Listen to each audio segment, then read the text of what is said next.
Honorable members, today this August House would like to take note of two major occasions of significance for our country. I appeal to all sections of the House to enable these two references by the Chair in an orderly atmosphere befitting the occasion, and also subsequently for proper conduction of the House.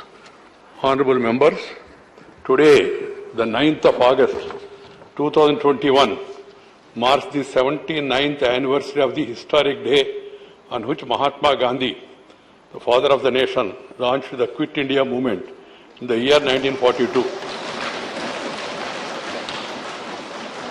This Bharat Chodo Andolan was one of the most defining movements of our long-drawn freedom struggle.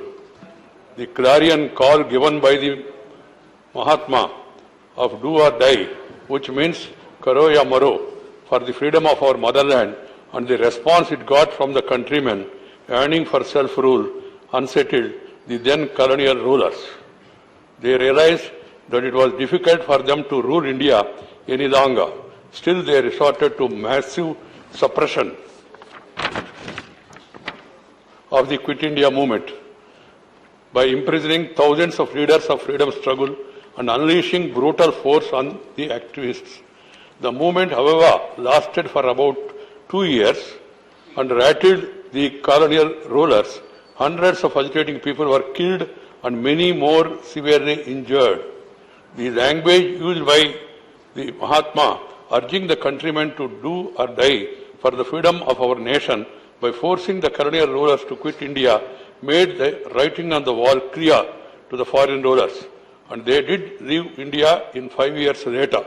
This movement launched this day in 1942, hence assumed significance. This spirit of Quit India should guide us to banish poverty, illiteracy, corruption, casteism, communalism, criminality in public life, inequalities, discrimination, and all other forms of evils from our motherland to fully realize the goals of freedom struggle. Honorable members, on this solemn occasion, we pay our humble and respectful homage to all those martyrs who laid down their lives, and also those who underwent untold sufferings for the cause of our freedom. We also reaffirm our commitment and renew our resolve to uphold the sovereignty, unity, and integrity of our country.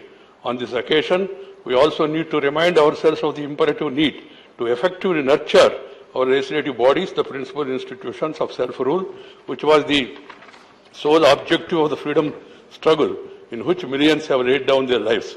I request all members to rise in their places and observe silence as a mark of respect to the memory of the martyrs.